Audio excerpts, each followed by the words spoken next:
जी को और भगवान को हमारा कार्यक्रम शुरू करेंगे।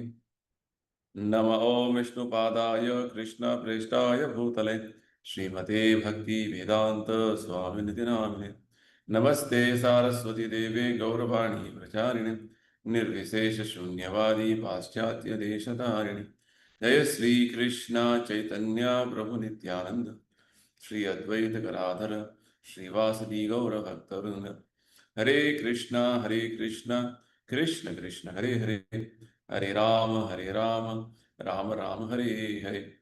श्री श्री राधा वृंदावन चंद्र की जय, श्री श्री निताई गौरंग की जय, श्रील प्रभुपाद की जय। तो आज के सत्संग कार्यक्रम में आपको स्वागत है और आज हम 15वें अध्याय से अगले 3 श्लोकों का अध्ययन करेंगे। ये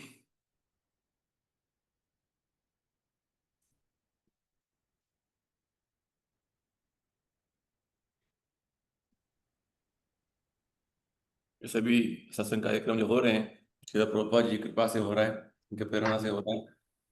जो अंतर्राष्ट्रीय कृष्ण भावनामृत संघ, इसको वर्ल्ड वाइड हरे कृष्ण मूवमेंट भी बोलते हैं, उसका संस्थापक आचार्य है। उनकी कृपा से हम भगवत गीता का एक ज्ञान समझ पा रहे हैं। उनको हमारे कृतज्ञता व्यक्त करते हुए आगे बढ़ेंगे।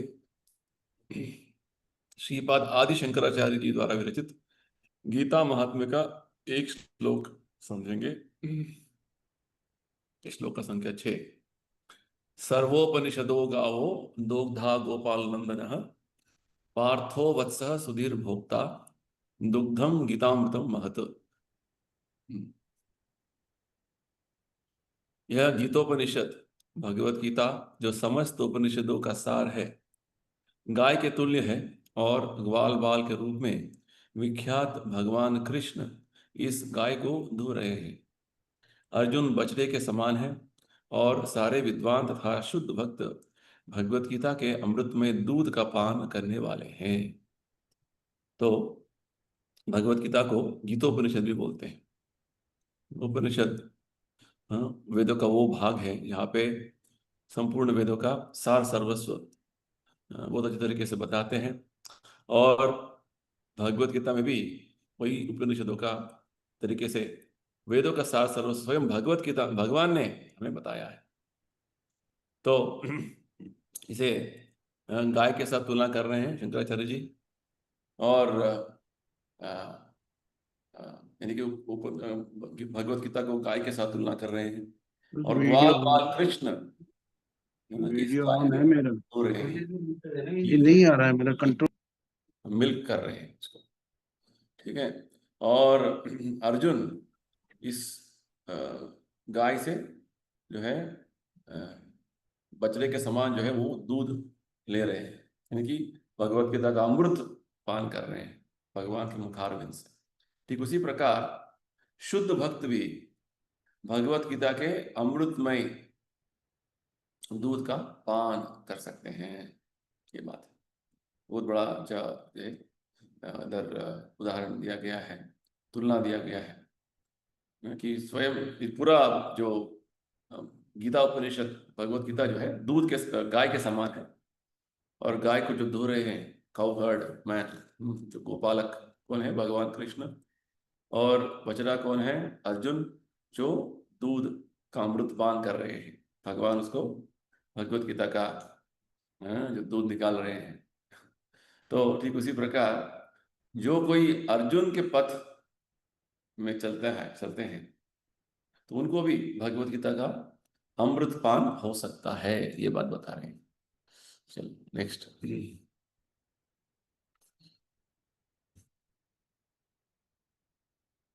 श्लोक संख्या 5। निर्माण मोह जितसंग दोष अध्यात्म नित्या विनिवृत्त काम द्वंद्वे विमुक्ता सुख दुख संगै गच्छन्त्य मूढ़ा पदमव्ययम् तत्। जो झूठी प्रतिष्ठा मोह तथा कुसंगति से मुक्त है, जो शाश्वत तत्व को समझते हैं, जिन्होंने भौतिक काम को नष्ट कर दिया है, जो सुख तथा दुख के द्वंद्व से मुक्त है और जो मोह रहित होकर परम पुरुष के शरणागत होना चाहते हैं, वे उस शाश्वत राज्य को प्राप्त होते हैं।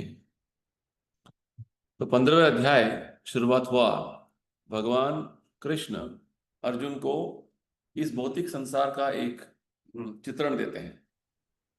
इस भौतिक संसार को एक अश्वत्थ वृक्ष के साथ तुलना करते हैं, जो इसका जड़ ऊपर है और उसका जो ब्रांचेस जो है नीचे हैं, शाखाएं नीचे हैं।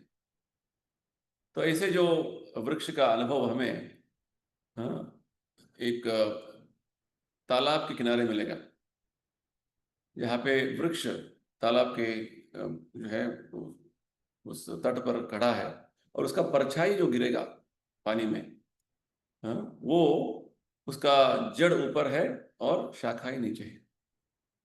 ठीक उसी प्रकार भौतिक संसार को भगवान बताते हैं कि वास्तव में आध्यात्मिक लोक का एक परछाई है, विकृत परछाई, यानी कि जो जो आध्यात्मिक लोक में है वास्तव में है, यहाँ पे हमें उसका परछाई दिख रहा है।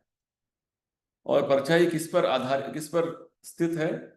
जैसे अभी हमने उदाहरण लिया, एक पेड़ का जो परछाई पानी पर गिरता है, ठीक उसी प्रकार हमारी इच्छा, हम इस भौतिक संसार में भोग करने की इच्छा जब रखते हैं, तो हम इस भौतिक तरीके का जो है अनुभव करने के लिए भगवान हमें यहाँ पे इस तरीके का व्यवस्था करते हैं। तो ये बात है। वास्तव में इस परछाई का केवल हमारा मन में हम सोच रहे हैं, इसका वास्तव अस्तित्व भगवान ने आध्यात्मिक लोक में किया है। हम जिस तरीके से इस अस्तित्व को भी भगवान का सृष्टि है, इसका कुछ उद्देश्य समझकर हम इस तरीके से कार्य करेंगे तो हम इससे बाहर निकल सकते हैं। तो शुरुआत के कुछ श्लोकों में, 1 से 4 श्लोकों में भगवान हमें बताते हैं कि किस तरीके से इस भौतिक संसार से हमें निवृत्त होना है। हमें वैराग्य तरीके का जो है, वैराग्य का एक भावना से हमें कार्य करते हैं, क्योंकि भगवान इस अश्वत्थ वृक्ष का जब वर्णन करते जाते हैं तो बताते हैं कि इतना उलझा हुआ है, इतना जो है विशाल है भौतिक संसार में। जब हम आ जाते हैं तो हम इतना उलझ जाते हैं, एक शरीर लेके एक शरीर बदलते बदलते बदलते, बस इतना हमारा सांसारिक पारिवारिक जीवन में इतना हम उलझ जाते हैं, बस उससे बाहर निकलना बहुत मुश्किल है। जैसे विशाल अश्वत्थ वृक्ष के अंदर हम जब फंस जाते हैं तो बाहर निकलना उतना आसान बात नहीं।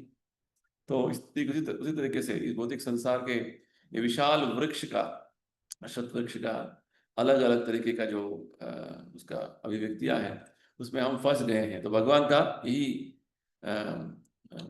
उपदेश है कि वास्तव में इस विशाल वृक्ष का आदि क्या है, अंत क्या है, ये कहाँ पे जो है इसका अस्तित्व क्या है, हमें पता नहीं है। फिर भी हमें दृढ़ता से इस भगवान बोलते हैं असंग शस्त्रेण दृढ़ेन चित्वा, हमें असंग शस्त्रेण यानी कि हमें वैराग्य का शस्त्र लेकर दृढ़ता से इस वृक्ष को काट देना है और हमें आध्यात्मिक लोक की तरफ चलने का हमारा कोशिश होना है। आध्यात्मिक लोक के बारे में भगवान बोलते हैं यस्मिन् गता न निवर्तन्ति भूयः, जहाँ पे हम जाते हैं आध्यात्मिक लोक में फिर से हम वापस नहीं आएंगे। तो ऐसे आध्यात्मिक लोग जहाँ पे भगवान के आश्रय में आके हमें उनके शरणागत में आना है और वहां से ही सब कुछ वास्तव में उद्गम हुआ है, तो वहां पे हमें जाना है। भगवान ये बात बताई। तो आध्यात्मिक लोग जाना है, भगवान का आश्रय लेना है, भगवान का शरणागति में आना है। तो कैसे शरणागति ले, इसके बारे में अभी इस 5वें श्लोक में भगवान बता रहे हैं। हमने अभी इसका पढ़ा, फिर से हम पढ़ते हैं। भगवान बोलते हैं जो झूठी प्रतिष्ठा, निर्माण, मोह तथा जितसंग दोष तथा कुसंगति से मुक्त है, जो शाश्वत तत्व को समझते हैं, अध्यात्म नित्य, जिन्होंने भौतिक काम को नष्ट कर दिया है, जो सुख तथा दुख के द्वंद्वों से मुक्त है, द्वंद्वैर मुक्त सुख दुख संग, और मोह रहित होकर परम पुरुष के शरणागत होना चाहते हैं, वे उस शाश्वत राज्य को प्राप्त करते हैं। तो यहाँ पे भगवान हमें 7 तरीके के जो विधान बता रहे हैं, जो हम भगवान के शरणागत में आने का एक तरीका बता रहे हैं, रास्ता बता रहे हैं। क्योंकि हमारा जीवन का उद्देश्य भगवान भगवान के शरणागत में आना है।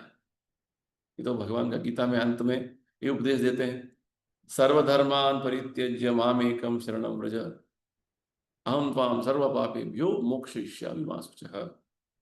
तो विशेषकर प्रभुपाद जी बोलते हैं कि इस श्लोक में भगवान हमें शरणागति का विधान बता रहे हैं।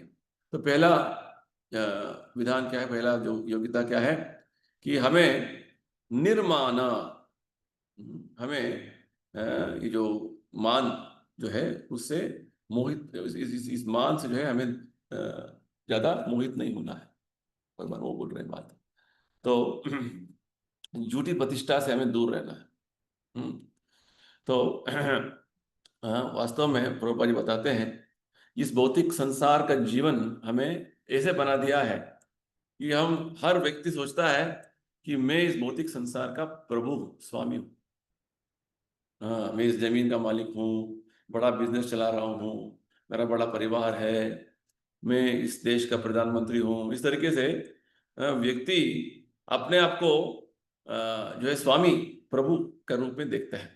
ये हमारा सबसे बड़ा बीमारी है।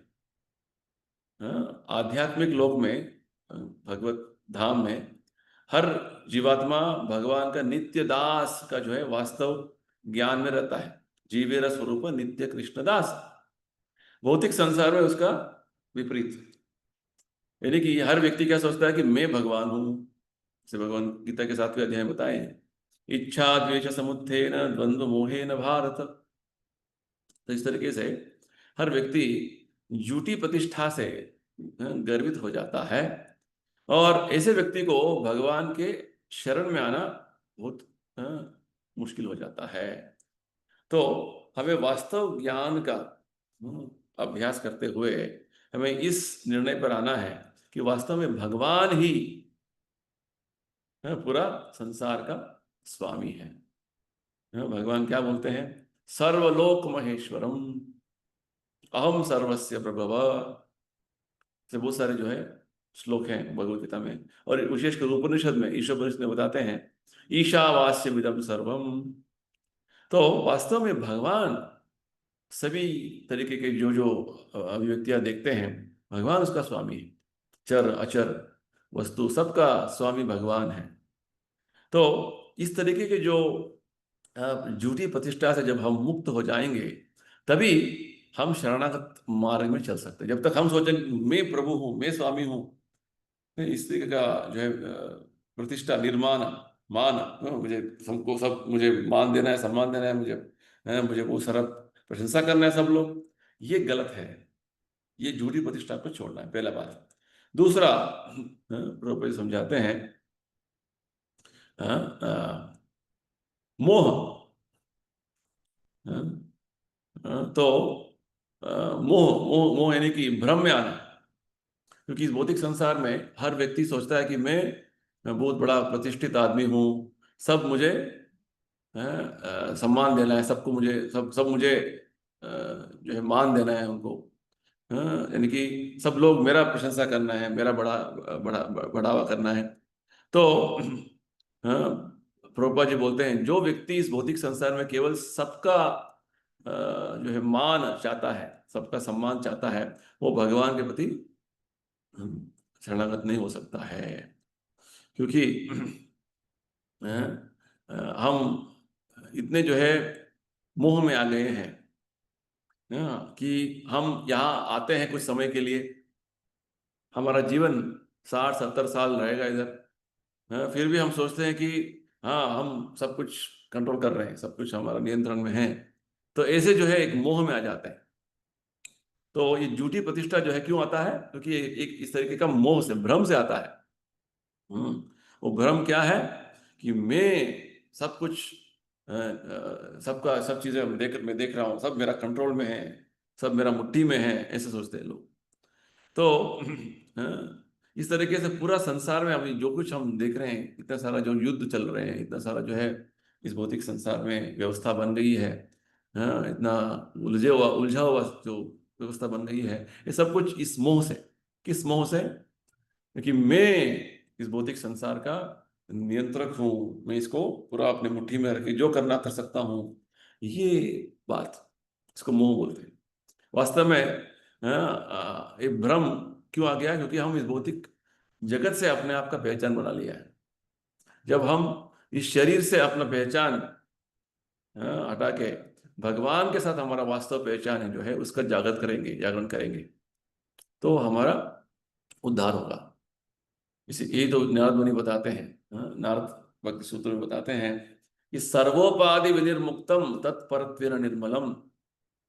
हमने इतने सारे उपाधियां लेके सोच रहे हैं कि हाँ मैं बड़ा आदमी हूँ, मैं इतना जो है मैं इतना बुद्धिमान आदमी हूँ, मैं इतना बड़ा काम कर सकता हूँ। इसे ये सब एक एक एक तरीके का मोह भ्रम में रहते हैं, उपाधियां लेके। सब उपाधियां एकदम जो है शरीर अंत होने पर सब खत्म हो जाएगा।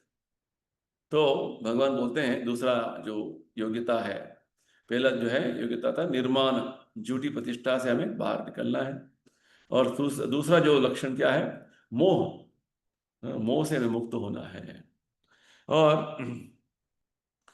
तो क्योंकि लोग हर समय इसी तरीके के जो विचार में रहते हैं, ये जमीन है, ये पृथ्वी है, ये सब हमारा है, तो ये हमारा देश है, ये आपका राज्य है, ये अपना जमीन है। इस तरीके से हम पूरा जो है इस भौतिक संसार में अपना प्रभुत्व, मैं मालिक हूँ, इस तरीके का जो मोह में रहते हैं।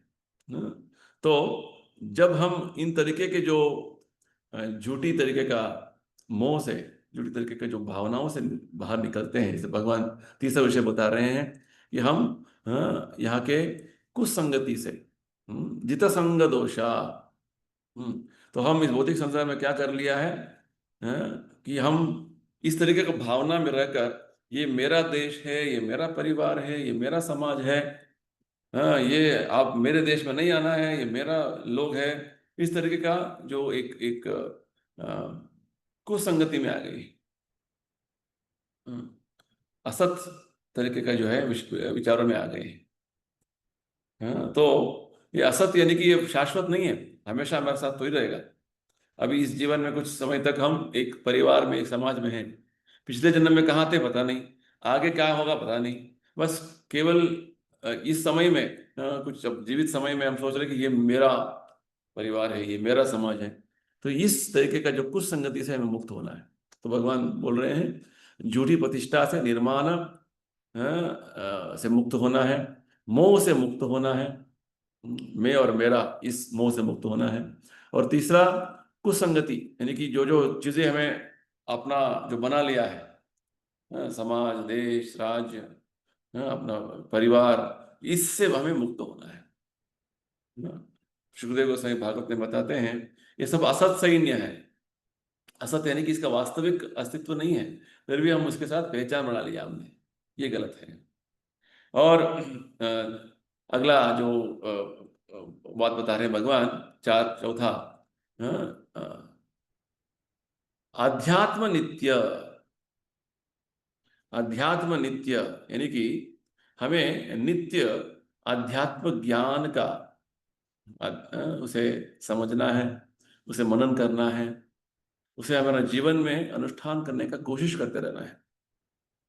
जैसे एक किसान अपनी जमीन में खेती कैसे करता है, धीरे धीरे धीरे धीरे जो है कुछ दान होता है, तो धीरे धीरे वो एक एक छोटा सा पौधा होता है, बड़ा होता है, उसके बाद धाने निकलते हैं, उसका पूरा सावधानी से उसको वो खेती करता है ना। ठीक उसी प्रकार हमें भी आध्यात्मिक ज्ञान का इस तरीके से कल्टीवेशन करना है, खेती करना है। धीरे धीरे जब हम समझते जाएंगे, हाँ मैं शरीर नहीं हूँ, मैं आत्मा हूँ, आत्मा भगवान कृष्ण के साथ उसका शाश्वत संबंध है, मेरा नित्य जो है इस तरीके का अस्तित्व है, भगवान का संबंध, अभिधेय ज्ञान, प्रयोजन ज्ञान, भगवान के साथ मेरा शाश्वत संबंध है, मुझे भक्ति करना है, अभिधेय बोलते हैं इसको। और इसका प्रयोजन क्या है? भौतिक संसार से हमारा मुक्ति। तो ये अध्यात्म अध्यात्म नित्य। और इस तरीके से अगला जो विषय भगवान बता रहे हैं, पांचवा विषय, विनिवृत्त कामा। विनिवृत्त कामा यानी कि इस भौतिक संसार में हम वो सारे काम वासनाओं में इतना घेरे हुए हैं, बस उसमें इतना डूब गए हैं। जो भगवान गीता में क्या बोलते हैं, काम एष क्रोध एष रजोगुण समुद्भव महाशनो महापापम विद्येन मिह वैरिणम। ये काम भावना, काम वासना, हमारा सबसे बड़ा शत्रु है। ये हमें नष्ट कर देगा, विनाश कर देगा, भगवान बोलते हैं। काम क्रोध लोभ त्रिविधम नरकस्येदम। आगे देखेंगे 16 अध्याय में भगवान बोलते हैं कि ये काम, काम से क्रोध, जब काम पूरा नहीं होगा, काम वासना, तो क्रोध आएगा। काम वासना पूरा हो गया तो लोभ, और चाहिए और चाहिए।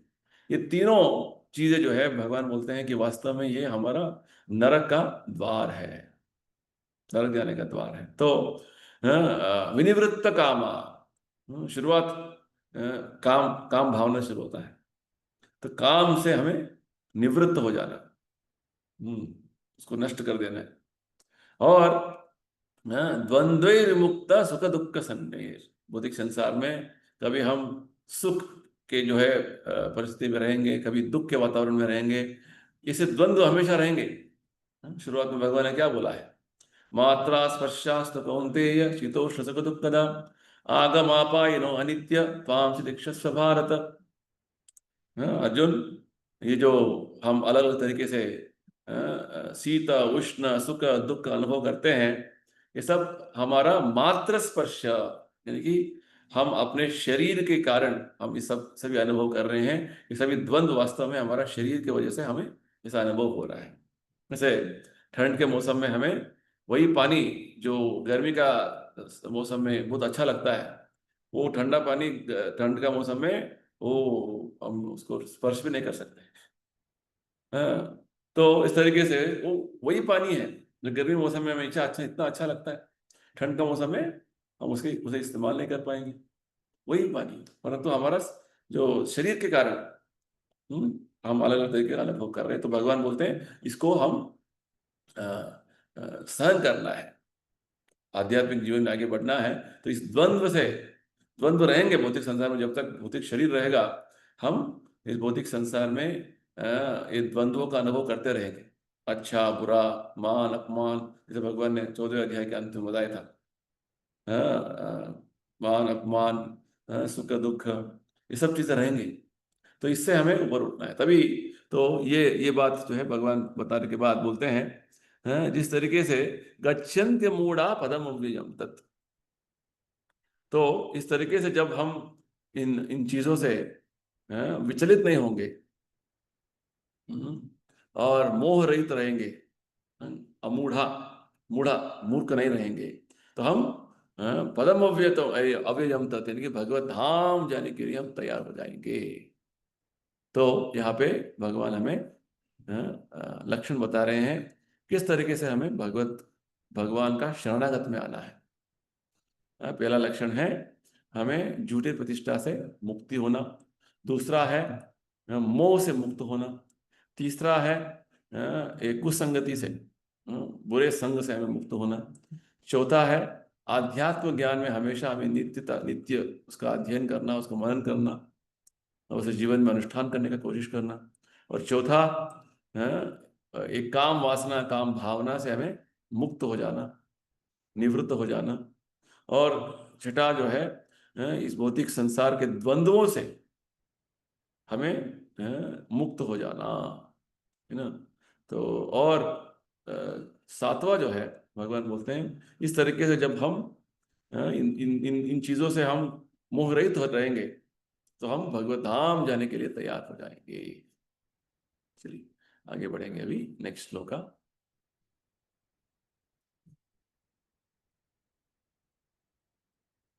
श्लोक का संख्या 6। न तद्भासयते सूर्यो न शशांको न पावकः यद्गत्वा न निवर्तन्ते तद्धाम परमं मम।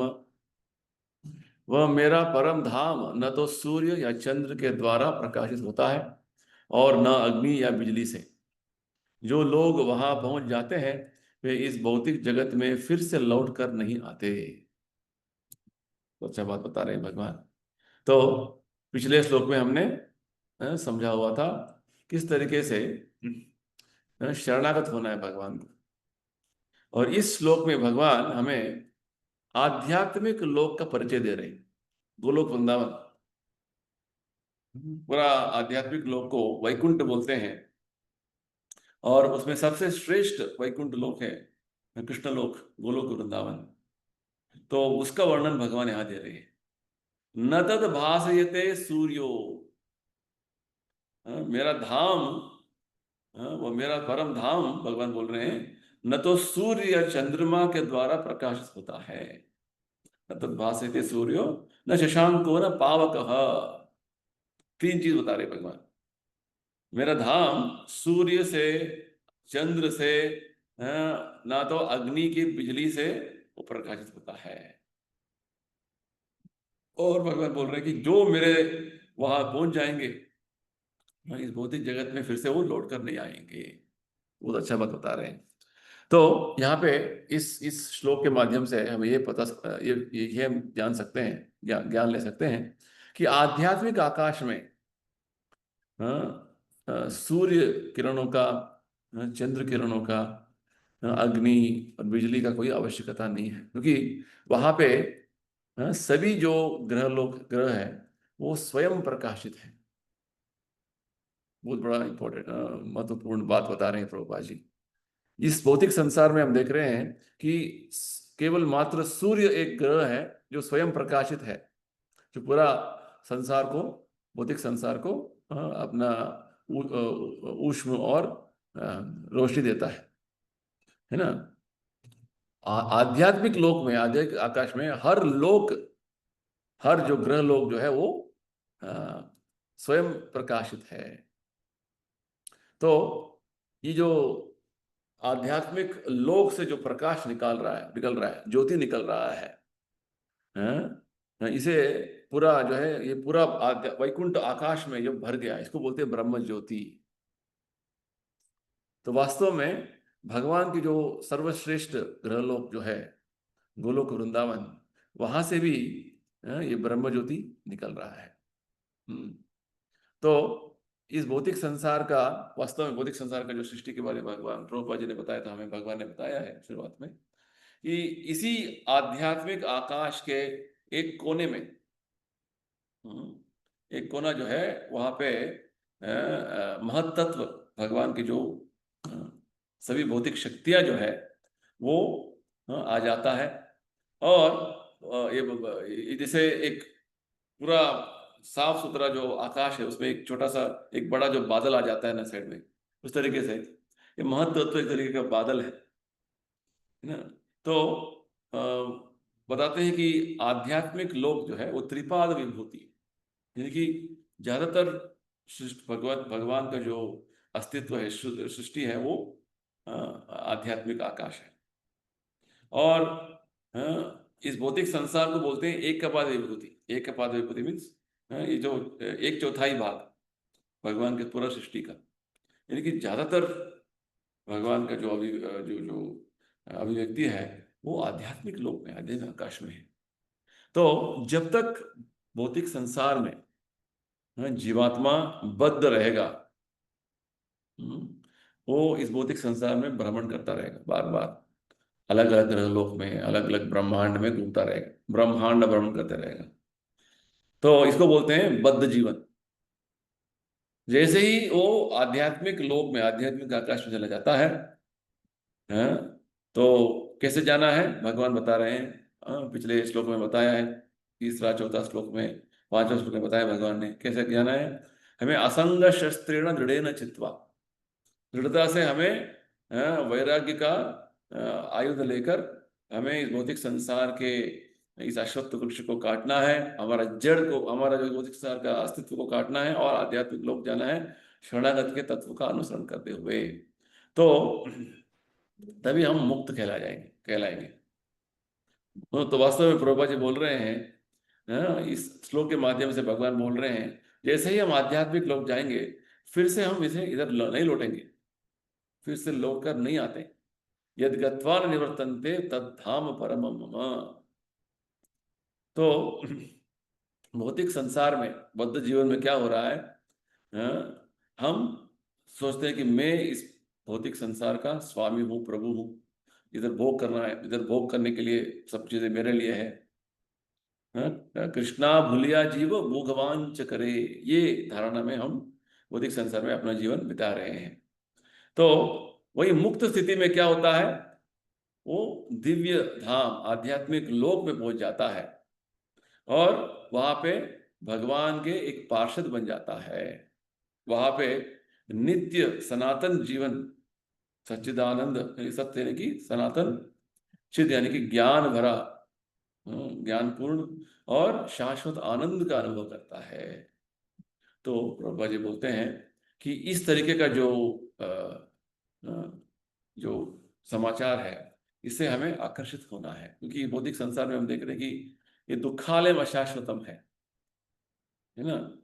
तो एक ऐसा लोक है जहाँ पे शाश्वत अस्तित्व, संपूर्ण ज्ञान और दिव्य आनंद का, शाश्वत आनंद का अनुभव हो रहा है। तो इस समाचार से हमें आकर्षित हो जाना है ना।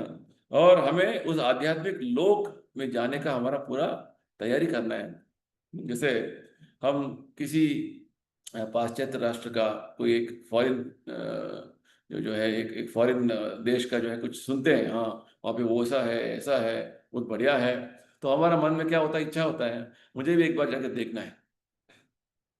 तो भगवान बोल रहे हैं, सॉरी प्रभुपाद जी बोल रहे हैं, तो आध्यात्मिक लोक ऐसा लोक है कि वहां पे इस भौतिक संसार के सभी तरीके के अवगुण नहीं है, नित्य लोक है, नित्य अस्तित्व है, उधर आनंद भरा हुआ वातावरण है। तो हमें इस भौतिक संसार से बाहर निकल के वहां जाने का हमारा पूरा प्रयत्न हमें करना है। जो इस भौतिक संसार में पूरा हम उलझे हुए हैं, पूरा जो है इस भौतिक संसार के बहुत सारी चीजों से आसक्त हो गए हैं, उन्हें जो है इस भौतिक संसार से बाहर निकलने का बहुत मुश्किल होगा। फिर भी जब हम भगवत भक्ति का आचरण करते हैं, भगवत भक्ति का ठीक तरीके से उसका अभ्यास करते हैं, तो एक तरीके का मौका मिलेगा हमको फिर से वापस जाने के लिए। तो ये बात है। तो ये तो भगवान बोल रहे हैं पिछले 3-4 श्लोकों से, असंग शस्त्रेण दृढ़ेन चित्वा, हमें दृढ़ता से वैराग्य का वो आयुध लेकर हमें इस भौतिक संसार का जो जो आसक्तियां हैं उसे काटना है, तभी हम बाहर निकल सकते हैं। तो इसके लिए हमें क्या करना है? यह वैराग्य आने के लिए क्या करना है? हमें भक्तों का संग करना है। आदौ श्रद्धा तथा साधु संगा भजन क्रिया अनर्थ निवृत्ति। अभी बहुत सारे जो भौतिक आसक्तियां जो मन में बैठे हुए हैं, हाँ ऐसे हमें, मुझे पैसा कमाने से मुझे बहुत आनंद मिलेगा, ऐसे भोग करने से मुझे, इंद्रिय भोग करने से मुझे आनंद मिलेगा, इस तरीके की बहुत सारे धारणाएं बैठे हैं। इसे भी आसक्ति बोलते हैं इसको, काम भावना, काम वासना। तो ये सभी बहुत जो है हमारा मन को जो है विचलित कर रहा है। जब हम साधु संग करेंगे, भगवान के भक्तों का संग करेंगे, आदौ श्रद्धा तथा साधु संग, साधु क्या बोलते हैं? हाँ, उनका संग करने से क्या बोलते हैं? वो हमें भजन क्रिया करना है, भगवत भक्ति करना है बोलते हैं। तो भगवत भक्ति करने से क्या होगा? धीरे धीरे हमारा मन के अंदर जो जो ये जो आसक्तियां हैं, भौतिक आसक्तियां हैं, वो निकलते जाएंगे, अनर्थ निवृत्ति होगा। तो इस तरीके से भगवान के जो भक्तों का संग करने से हम इस भौतिक संसार के इस बड़ा जो बंधन से हम बाहर निकल सकते हैं। तो केवल जो है हम एक मैं भक्त बन गया हूँ ऐसे कुछ पोशाक पहनने से, कुछ दिखावा करने से नहीं होगा। कुछ तिलक, ऐसे प्रभुपाद जी के जो है भक्तिविनोद ठाकुर बोलते हैं, हाँ आजकल के समय में लोग कंठी पहनते हैं, तिलक धारण करते हैं और करते हैं सब कुछ अधर्म। तो ऐसे से ऐसे ऐसे केवल दिखावा से कोई काम नहीं चलेगा, है ना। तो वास्तव में प्रभुपाद जी बोलते हैं, हमें भगवत भक्ति के प्रति हमारा आसक्ति बढ़ना है। जैसे भगवान ने क्या बोला 7वें अध्याय में, मय्यासक्त मना पार्थ योगम युंजम मदाश्रय असंशयम समग्रम माम यथा ज्ञासी शृणु। हमें भगवान के प्रति हमारा आसक्ति बढ़ाना है, भौतिक आसक्ति को धीरे धीरे उसको घटाना है, उसको जीरो करना है, शून्य करना है। हाँ, अन्याभिलाषिता शून्यम, दूसरा अभिलाषा शून्य हो जाना है, भगवत भक्ति करना ही हमारा जीवन का सर्वश्रेष्ठ जो है ध्येय होना है। तो यही बात भगवान अभी हमें समझाते आ रहे हैं। पिछले अध्याय में प्रभुपाद जी बोलते हैं भगवत भक्ति करने के लिए हम बहुत गंभीरता से, बहुत जो है हमें ठीक से उसे अभ्यास करने का हमें दृढ़ता होना है। तभी हम इस भौतिक संसार के जो भगवान जो बता रहे हैं इस अध्याय में, अश्वत्थ वृक्ष जो एक तरीके का विकृत प्रतिबिंब है आध्यात्मिक लोक का, उसे काट सकते हैं, है ना। तो इस तरीके से भगवान धीरे धीरे में समझाते आ रहे हैं। भक्ति का जो महत्व है 12वें अध्याय में समझाया, और पिछले अध्याय 16वें अध्याय में भगवान ने बताया कि किस तरीके से भौतिक संसार में हम गुणों के प्रभाव में आकर दूषित हो गए हैं। मात्र जब हम भगवत भक्ति करेंगे तभी हम इन गुणों से अतीत हो सकते हैं। माम चैव अव्यभिचारेण भक्ति योगेन सेवते। तो इस तरीके से प्रभुपाद जी समझा रहे हैं हमको कि भगवत धाम का जो विवरण गीता में हमें यहाँ वहाँ मिलता है, तो ये सभी हमें इस बद्ध जीवन से बाहर निकलने के लिए इस तरीके का एक सूचना भगवान दे रहे हैं। भौतिक संसार में हम कितने भी कोशिश कर लें, यहाँ पे आनंद नहीं है, सुख नहीं है, दुखालयम अशाश्वतम, कितनी भी कोशिश कर लें।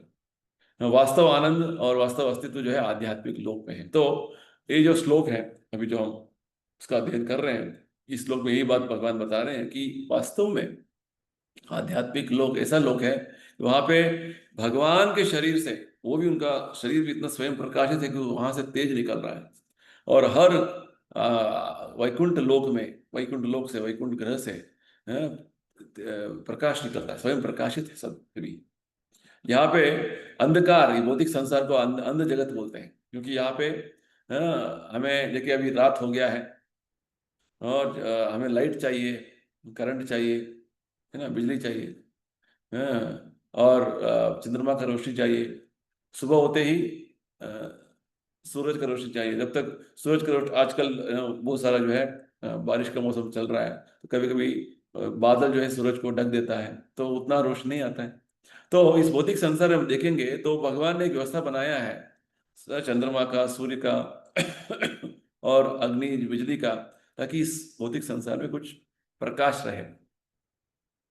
वैसे तो इस भौतिक संसार को अंध जगत बोलते हैं, वो अज्ञान तिमिरांधस्य, भौतिक संसार को जो है अंध जगत, यानी कि पूरा अंधेरा वाला एक जगत बोलते हैं। तो यहाँ पे भगवान बता रहे हैं कि उनके जो धाम जो है ना, परम धाम यद गत्वा निवर्तन्ते तद धाम परमम मम, परमम मम, यानी कि पूरा संसार, जो आध्यात्मिक लोक, भौतिक लोक जो हम बोलते हैं, सब भगवान का ही सृष्टि है, भगवान का ही संपत्ति है। परंतु ये जो आध्यात्मिक लोक है, विशेषकर इधर भगवान जो बोलते हैं गोलोक वृंदावन कृष्ण लोक जो है, वो परमम, परमम यानी कि सबसे श्रेष्ठ वैकुंठ लोक है, जहाँ पे वो षडैश्वर्य पूर्ण, 6 तरीके का ऐश्वर्य संपन्न है।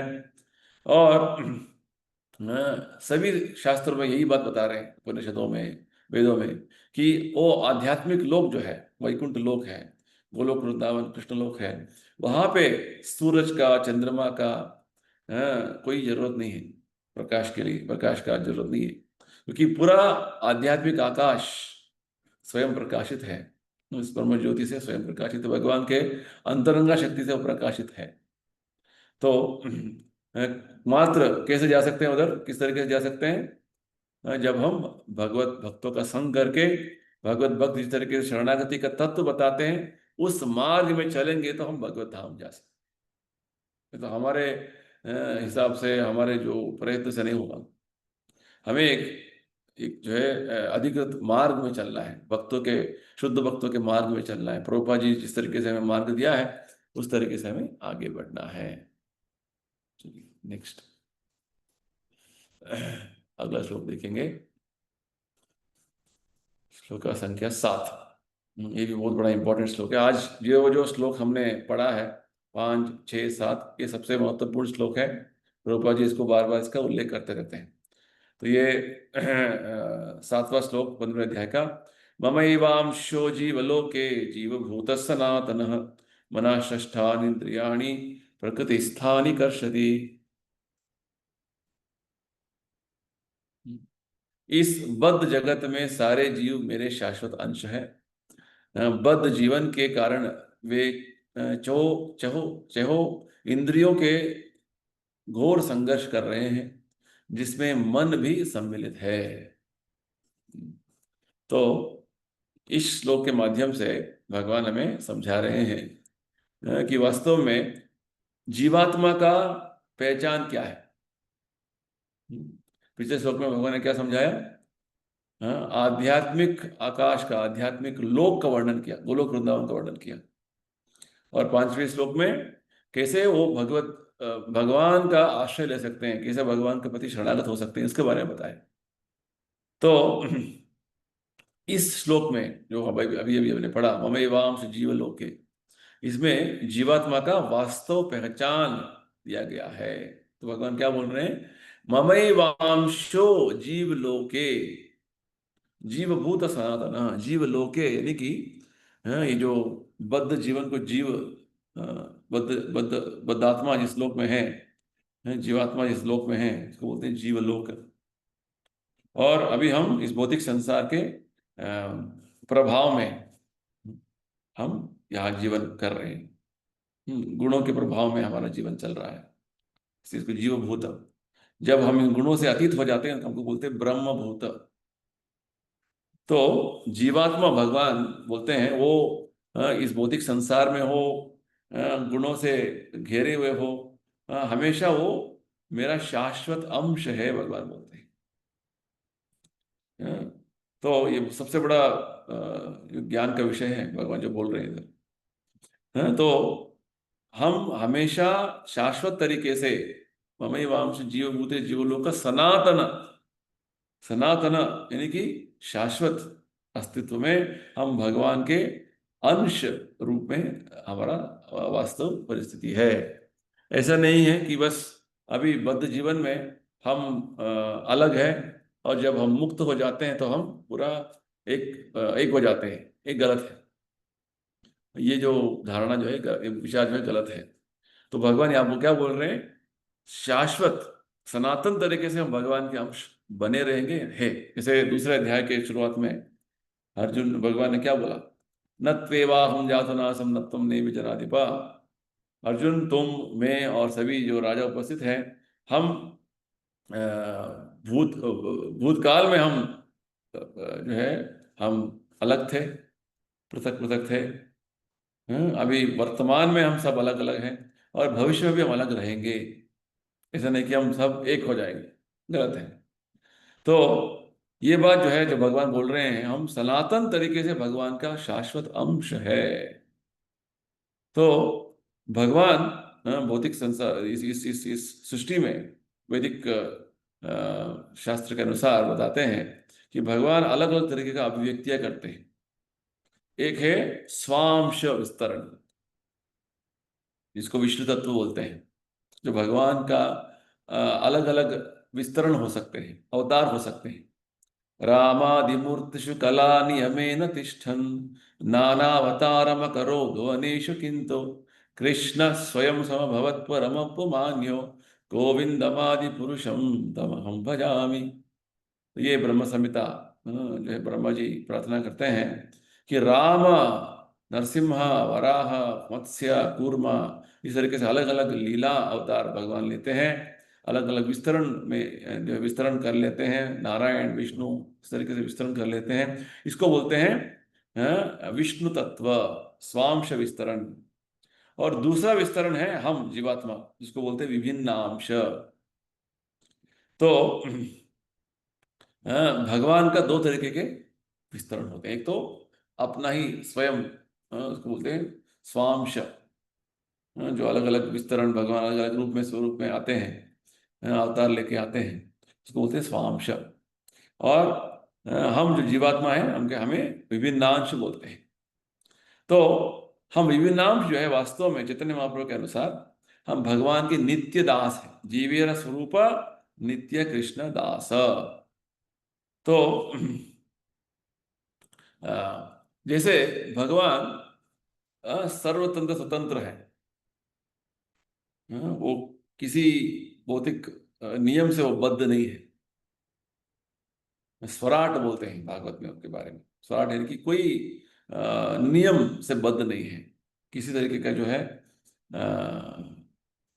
बाधा से वो जो है वो अ, बंधे नहीं है। तो ये भगवान का अस्तित्व है। तो हम भगवान के अंश होने के नाते हम में भी वो स्वतंत्रता का थोड़ा अंश है। जैसे पूरा समुद्र का पानी में हर बूंद पानी में जो गुणात्मक तरीके का जो केमिकल रहते हैं वो समान रहता है। जो पूरा पानी में केमिकल्स हैं, रसायन है, वही जो रसायन एक बूंद पानी में रहता है। उसी प्रकार वो बस प्रमाण अलग है। समुद्र, पूरा समुद्र में उसका विशाल गात्र है और एक बूंद पानी में अल्प प्रमाण में रहता है। ठीक उसी प्रकार हम भी भगवान के नित्य शाश्वत अंश होने के नाते हम में भी जो है थोड़ा बहुत भगवान के सभी गुण अल्प मात्रा में है। एक एक गुण जो है वो है स्वतंत्र रहना, स्वतंत्रता रहना, यानी कि ये भगवान का एक गुण है, तो हम में भी वो है। यानी कि भगवान बोलते हैं इस श्लोक के माध्यम से, हम एक प्रत्येक व्यक्ति है। हर जीवात्मा जो है वास्तव में एक प्रत्येक व्यक्ति है, उसका अपना पहचान है और उसका अपना ही एक अल्प प्रमाण में उसका स्वतंत्रता है। ये बात हमें समझना है। तो ये जीवात्मा का एक सबसे बड़ा जो लक्षण है। तो जैसे ही हमारा जो स्वतंत्रता जो है हमें दिया गया, भगवान ने दिया हुआ है, जैसे हम चाहते हैं तो कभी भी अभी भी इस सत्संग कार्यक्रम से बाहर निकल सकते हैं, स्विच ऑफ कर दिया, हो गया। तो कुछ चीजों के प्रति हमारे साथ स्वतंत्रता है ना। तो ठीक उसी प्रकार जब हम भगवत सेवा करने से हम मना करते हैं, उसे उसे उसे अभ्यास नहीं करते हैं, वो स्वतंत्रता है। भगवत भक्त बनना नहीं बनना वो हमारा हाथ में है। तो जब हमारा अल्प स्वतंत्रता जो है उसे हम दुरुपयोग कर लिया तो हम इस भौतिक संसार में बद्ध आत्मा बन जाते हैं। जैसे ही वो अल्प स्वतंत्रता जो भगवान ने दिया है उसका ठीक ठीक उपयोग करें तो हम मुक्त आत्मा बन जाएंगे। देखिए कितना बड़ा जो है ज्ञान का बात बता रहे हैं प्रभुपाद जी। हाँ, जैसे ही हम हमारे अल्प स्वतंत्रता जो भगवान ने दिया है उसका ठीक ठीक उपयोग करेंगे तो हम शुद्धात्मा बन जाएंगे। और जैसे ही हम उसका दुरुपयोग करें, जैसे साधारण तरीके से हर व्यक्ति को एक तरीके का कुछ हक दिए जाते हैं, कुछ उसका अधिकार दिए जाते हैं समाज में, देश में। उसका ठीक ठीक उपयोग करे तो सरकार उसका प्रशंसा करेगा और उसका दुरुपयोग करेगा तो क्या होगा, सरकार उसको दंड देगा। ठीक उसी प्रकार जब हम भगवान की, जैसे ही हमारा भी अल्प स्वतंत्रता है, उसे दुरुपयोग करें तो हम बुद्ध जीवन में आ जाएंगे, हम उसको ठीक ठीक उपयोग करें तो हम मुक्त हो जाएंगे। तो प्रभुपाद जी बोल रहे हैं हम किसी भी अवस्था में हो, बद्ध स्थिति में हो, मुक्त स्थिति में हो, हम हमेशा जो है हम भगवान के शाश्वत अंश बने रहेंगे। ये हमारा वास्तव अस्तित्व है। जैसे भी हम मुक्त बन जाएंगे, यानी कि इस भौतिक तरीके के जो वातावरण से निकल जाएंगे, भौतिक गुणों के प्रभाव से निकल जाएंगे, तो हम भगवत सेवा में लग जाएंगे। तो ये तो भगवान ने बताया, माम चैव व्यभिचारेण भक्ति योगिन सेवते सगुणान समति इत्येतान ब्रह्म भूयाय कल्पते। जब हम भगवत भक्ति में हमेशा लगे रहेंगे तो क्या होगा, गुण से अतीत हो गए, है ना। वही जो उसका विपरीत क्या है, जब हम भगवत भक्ति नहीं करना चाहते हैं तो गुणों से बद्ध हो जाते। प्रभुपाद जी बोलते हैं जैसे एक एक साधारण व्यक्ति सरकार का नियम का उल्लंघन करेगा तो उसे तुरंत जेल में डाल देते हैं। ठीक उसी प्रकार जब हम भगवत सेवा करने के लिए मना करते हैं तो भगवान का एक शक्ति है, माया शक्ति, प्रकृति, जिसके 3 गुण हैं, उससे हम बंधन में आ जाते हैं। तो उसका बंधन में आ गए हैं वास्तव में, यानी कि हम सभी जीवात्मा भौतिक संसार में क्या कर रहे हैं, भगवान को भूल गए हैं। और यहाँ पे क्या कर रहे हैं, जैसे भगवान क्या बोल रहे हैं, मना षष्ठान इंद्रियाणी प्रकृति स्थानी कर्षति। बद्ध जीवन के कारण हम 6 इंद्रियों के घोर संघर्ष कर रहे हैं, है ना। मना षष्ठान इंद्रियाणी, 6 इंद्रिय यानी कि मन को लेके, मन के साथ, पंच इंद्रिय जो ज्ञान इंद्रिय होते हैं, और एक और जो मन जो उसको इसको जो उसके उसका कंट्रोल कर रहा है, उसके साथ हम संघर्ष कर रहे हैं, सर लड़ाई कर रहे हैं, जीवन में अस्तित्व रहने, जीवन में इस भौतिक संसार में जीवित रहने के लिए, है ना। तो भगवान ये बोल रहे हैं, मना षष्ठान इंद्रियाणी प्रकृति स्थानिक। हमारा भौतिक संसार में संघर्ष हो रहा है जीवन, क्योंकि हमारा अस्तित्व वास्तव में शाश्वत सनातन है। प्रभुपाद जो ये समझाते हैं, जैसे इस भौतिक संसार में हम देखते हैं बहुत सारे अलग अलग तरीके के जीवात्मा है, अलग अलग शरीर धारणा किया, मनुष्य शरीर, प्राणी शरीर, पशु शरीर, है ना। बड़े बड़े जो देवता भी हैं, ब्रह्मा, शिवा, ये सभी वास्तव में भगवान का ही एक अलग अलग अभिव्यक्तियां हैं, उनके अंश हैं। तो भगवान जब ये शब्द प्रयोग करते हैं कर्षति, ये बहुत संघर्ष कर रहे हैं, बहुत मेहनत कर रहे हैं, यानी कि यहाँ पे बद्धात्मा एक तरीके से बहुत सारे जो जैसे जेल में बंदी बना देते हैं, उसको चेन लगा के, आयरन चेन लगा के, ठीक उसी प्रकार हम इस भौतिक संसार में हमारे मिथ्या अहंकार से और मन से जो है, हम इस भौतिक अस्तित्व में अपने आप को बांध लिया है। हमारा वास्तव अहंकार क्या है, हम भगवान का नित्य दास है। उस पहचान को भूलकर हम अपने आप को क्या सोच रहे हैं, मैं शरीर हूं, वो शरीर के संबंध में सब चीजें मेरे हैं। इस तरीके का धारणा जब आ जाता है, इसको बोलते हैं मिथ्या अहंकार, है ना। तो ये मिथ्या अहंकार और हमारे मन के बहुत सारे विचारों से हम घेरे हुए हैं और इस तरीके का बंधन में आ गए हैं। तो और पूरा हम इस भौतिक संसार में संघर्ष में लगे हुए हैं अपने अस्तित्व को, क्योंकि आत्मा होकर हमारा अस्तित्व क्या है, शाश्वत नित्य अस्तित्व है। भौतिक संसार में हम संघर्ष कर रहे हैं किस तरीके से जीवित रहना है, क्योंकि हमारा आत्मा का स्वभाव हम हर तरीके से प्रदर्शन करना चाहते हैं, पर फिर भी भौतिक संसार में ये संभव नहीं हो पा रहा। आत्मा का स्वभाव क्या है, सच्चिदानंद। वो सच्चिदानंद स्वरूप को हम हर चीज में उसको प्रदर्शन करना चाह रहे हैं, वो संभव नहीं हो पा रहा है। तो प्रभुपाद जी बोलते हैं, जैसे हमने पिछले अध्याय में पढ़ा हुआ है, 14वें अध्याय में, प्रकृति के 3 गुण। जब एक व्यक्ति सत्वगुण में रहता है तो उसका कार्य कार्य जो होते हैं वो अच्छे होते हैं। जैसे ही वो रजोगुण में कार्य करना चाहता है, कार्य करना शुरू कर देता है, तो बहुत वो दिक्कतों का सामना करना पड़ता है। और अज्ञान का जो कारण क्या है, अज्ञान में, तमोगुण में जब उसका कार्य होते हैं, तो भगवान क्या बोलते हैं, जगन्य गुणवत्तिस्थ अधोगति तामस। वो निम्न जीव राशियों में अपना जीवन चलाता रहेगा। जब तक बद्धात्मा इस भौतिक शरीर से वो उसका शरीर, उसको जो जो है उसको देहिना देह प्राप्त भौतिक शरीर से उसको घिरा हुआ है, तो क्या होगा, वो अपने मन और इंद्रिय से हमेशा इसे संघर्ष करता रहेगा। तो जैसे ही हम भौतिक संसार के मुक्ति, यानी कि हमारा वास्तव स्थिति में वापस आ जाना, मुक्तिर हित्वा अन्यथा रूपम स्वरूपेण व्यवस्थिति, यानी कि जो जो अलग अलग शरीर धारणा कर रहे हैं, अभी अलग अलग शरीर ले रहे हैं, कभी मनुष्य शरीर, कभी प्राणी शरीर, कभी देवता शरीर, ये हमारा स्वरूप नहीं है। मुक्ति यानी कि हमारा वास्तव अस्तित्व, वास्तव शरीर जो है उसमें वापस लौट जाना। हाँ, मुक्तिर हित्वा अन्यथा रूपम, अन्य रूप नहीं चाहिए हमको। हमारा वास्तव स्वरूप क्या है, भगवान का नित्य दास, वो स्वरूप हमें उसमें वापस लौटना है। तो इसको बोलते हैं मुक्ति।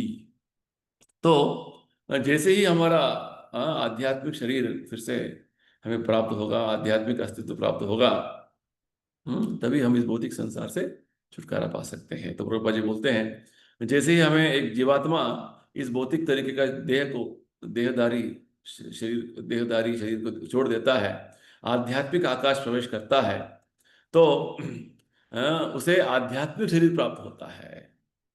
और आध्यात्मिक शरीर में वो भगवान को आमने सामने देख सकता है, भगवान के साथ वार्तालाप कर सकता है, और भगवान को सुन सकता है।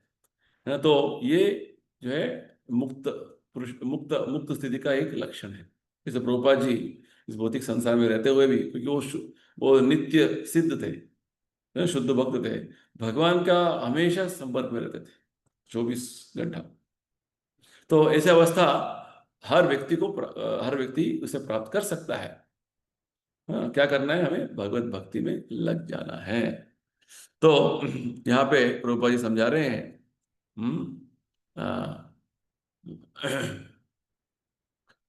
या जब भगवान बोलते हैं ममई वांशः, ये ममई वांश, भगवान जब बोलते हैं हम भगवान के शाश्वत अंश हैं, इसे हम साधारण तरीके का जो भौतिक जो अंश है उसका साथ हमें तुलना नहीं करना है। हाँ, क्योंकि भौतिक संसार में हमारा जो है, एक पेपर को आप काट दिया, एक कागज को काट दिया, तो वो भी एक कागज का एक अंश हो गया, ऐसा नहीं है।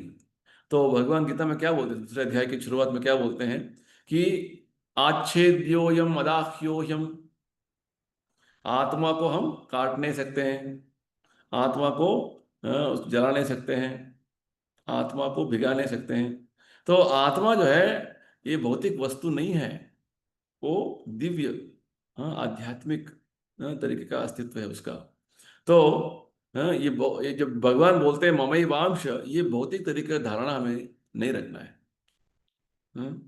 तो वास्तव में प्रभुपाद जी समझाते हैं, भौतिक चीजों को हम काट सकते हैं, उसको कुछ कर सकते हैं, आत्मा और आध्यात्मिक जो चीजों को हम भौतिक तरीके से उसको जो हैंडल नहीं कर सकते हैं। तो विशेषकर जब भगवान बोलते हैं सनातन, हम शाश्वत तरीके से भगवान का अंश है। तो ये बात है। तो इस तरीके से जैसे ही हम हमारे आध्यात्मिक अस्तित्व को फिर से जागरण करेंगे, तभी हमारा इस भौतिक संसार में बहुत मनुष्य जीवन जीने का जो है वो सार्थकता होगा। जैसे भगवान क्या बोलते हैं, जन्म कर्म च मे दिव्यम एवं यो वेति तत्वतः त्यक्त्वा देहम पुनर्जन्म नैति मामेति सो अर्जुन। तो जब तक हम इस भौतिक संसार से बाहर निकल के आध्यात्मिक लोक प्रवेश करके वहां पे आध्यात्मिक शरीर प्राप्त नहीं करेंगे, तब तक इस भौतिक संसार में हम बंधे रहेंगे, ये बात है। तो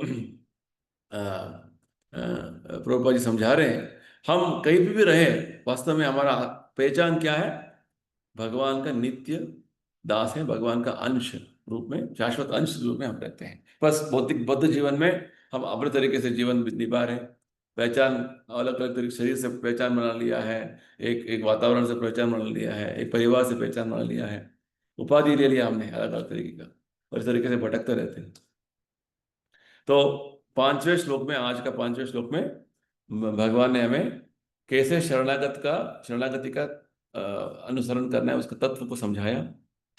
छठे श्लोक में भगवान ने हमें उनके दिव्य धाम गोलोक वृंदावन का उसका थोड़ा बहुत परिचय दिया, जो वहाँ पे सभी ग्रह लोग स्वयं भगवान भी स्वयं प्रकाशित हैं। इस भौतिक संसार में जैसे सूर्य चंद्र का आवश्यकता है, ऐसे उधर आवश्यकता नहीं है। और सातवें श्लोक में भगवान ने समझाया, आत्मा का वास्तव अस्तित्व, उसका पहचान क्या है, हम भगवान का शाश्वत अंश है। ऐसा नहीं कि बस अभी अंश है, अभी अलग अलग है, जब मुक्ति हो जाएगा हम एक हो जाएंगे, नहीं, गलत। तो ये श्लोक का और दूसरे अध्याय के जो वो सारे जो बात भगवान बता रहे हैं, हमारा शाश्वत अस्तित्व हमेशा के लिए है। हम कभी भी ऐसा नहीं कि कभी एक हो गए थे अब बाद में अलग हो गए। आजकल के समय में बहुत सारे जो मायावादी जो बोलते हैं वैसे बोलते हैं, गलत है। ठीक है, चलिए, तो हम यही समाप्त करेंगे। किसी को कुछ प्रश्न है तो पूछ सकते हैं। ठीक है, तो समाप्त करेंगे यहाँ पे। श्रीमद् भगवत गीता की जय, श्रील प्रभुपाद की जय जय। हरे कृष्णा हरे हरे कृष्णा कृष्ण प्रभु जी, हरे हरे कृष्ण प्रभु। हरे कृष्णा हरे कृष्णा। मानो